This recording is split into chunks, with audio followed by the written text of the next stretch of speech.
Fala galera, tudo certo com vocês? Sejam bem-vindos a mais um vídeo. E esse vídeo aqui eu tô muito animado em compartilhar com vocês. E eu acho que esse vídeo é especial porque é uma coisa completamente nova. É o primeiro carro de leilão que eu comprei. Nunca se sabe se no futuro eu vou comprar outros ou não. Mas esse é o primeiro. Eu vou levar vocês lá do processo do leilão, lá da compra, né, do carro, até a venda ou a troca dele no final. E essa série aqui é um pouco diferente, porque eu gravei ela tipo um programa de TV. Programa de TV a gente não tem semanalmente uma atualização no sentido de ir acompanhando junto, né, o processo. Eu já fiz o carro, já comprei, já vendi e vocês vão ver todo esse processo aqui no canal. E à medida que vocês forem vendo os vídeos, me digam nos comentários o que vocês estão achando. E já posso antecipar para vocês que a ideia não é zerar o carro, assim como eu fiz com o carro, e sim fazer o que for necessário para tornar o carro mais apresentável aí, para que a gente consiga fazer a venda e de repente ganhar algum valor em cima. Será que vai ser possível? Então eu fiz esse vídeo resumido aí para mostrar para vocês, mas, como tudo aqui no canal, nada é curto, né? Então, realmente, o vídeo resumido já vai ter uns 3 minutos, mas fiquem até o final desse vídeo aí do resumo, que eu vou falar para vocês de uma oportunidade, de uma chance aí de vocês verem a série completa de uma vez só, ser tudo liberado de uma vez só. Fiquem aí. Bora pro vídeo?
Bom, e aí, o que vocês acharam desse vídeo?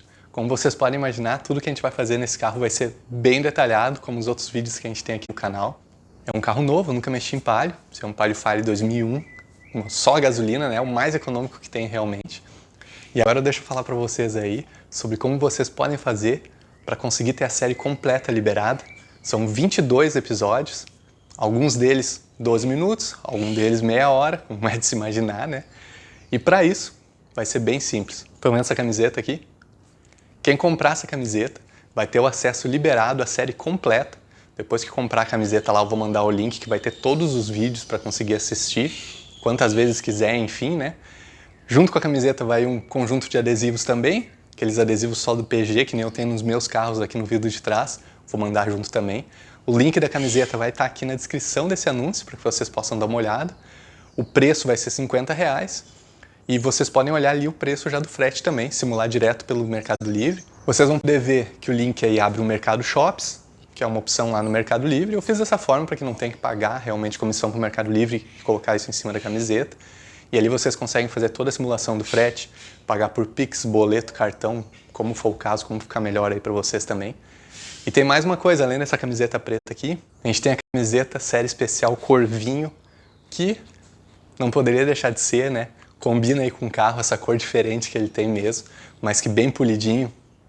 Vocês viram um pedacinho ali, mas vocês vão ver mais detalhes aí nos vídeos também. Ficou muito legal mesmo. Então essa é uma mecânica um pouco diferente, mas eu acho que pode ser uma opção para quem quer ter o acesso direto, para quem quer participar realmente da série, participar do canal aí. Dê uma conferida aí no anúncio. E para quem não quiser comprar a camiseta, não tem problema nenhum. Conto com a presença de vocês para ver os vídeos que vão ser liberados semanalmente daí. Vai demorar um período um pouco maior para que consiga chegar no final da série, né? Assim como um programa de TV, uma minissérie, alguma coisa que a gente está acostumado a ver, mas o acesso vai ser completo, liberado da mesma forma. Não vai ter esse acesso antecipado só. Para esse vídeo era isso. Um grande abraço para vocês, sucesso e espero vocês no próximo vídeo.